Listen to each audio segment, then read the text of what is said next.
बेयाव आङो नायगाव दख'र दुलाराय फरायसा आफादनि जानानै बैसागु बोथोरनि बयनिसिमबो देरसिनफोरखौ अननाय देरसिनफोरखौ खुलुमनाय उन्दैसिनफोरखौ अननाय जासिहरग्रोबाय। दा जोङो नायगाव दख'र दुलाराय फरायसा आफादा मावरियाव गामि बैसागु रंजालि खुंफुं आफादजों जथायै जोङो बे मावरियाव गुदि फरायसालिनि गेवलां गेलेग्रा फोथाराव जोङो सानसेनि मेहेरगोनां हाबाफारि लानानै दिनै रंजालि बैसागु फोरबोखौ जोङो फालिनाय जादों। फुंबिलिनिफ्राय दिनै बियो जागायगासिनो दङ।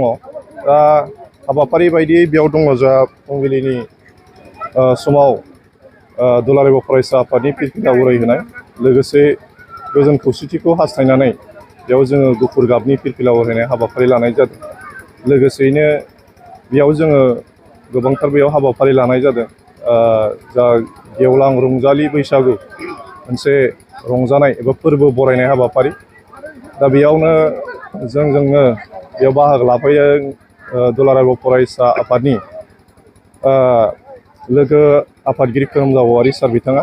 दा जोंनि गेजेराव बाहागो लानानै बिथाङा थांबाय।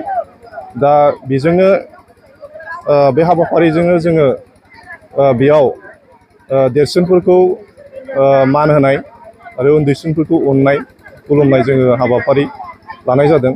आरो बेयाव बेजों लोगोसे मोसालायनाय बादायलायनाय कम्पिटिसनबो लानाय जादों जोङो।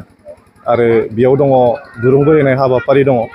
गोबांथार हाबाफारि लानानै जोङो दिनैनि बे हाबाफारि रंजालि बैसागु स्निथि रंजालि बैसागु हाबाफारिखौ खुंनाय जादों। बेयाव खोब मोजां रायजो राजाफोरनि बाहागो लानाया खोब पजिटिभ।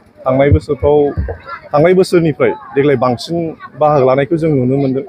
दा बेयावनो जोंनि नायगाव ओनसोलनि गुबुन गुबुन आफाद दख'रा आफादफोर जेरै बर' थुनलाइ आफाद, गुदि बर' थुनलाइ आफाद, लोगोसे बर' समाज आरो ट्राइबेल संघनि गोबां गुबुन गुबुन आफादनि दैदेनगिरिफ्राबो आरो सानसुमै मेलेमजिबि बिथांमोनाबो जोंजों हाबाफारियाव बाहागो लाफादों।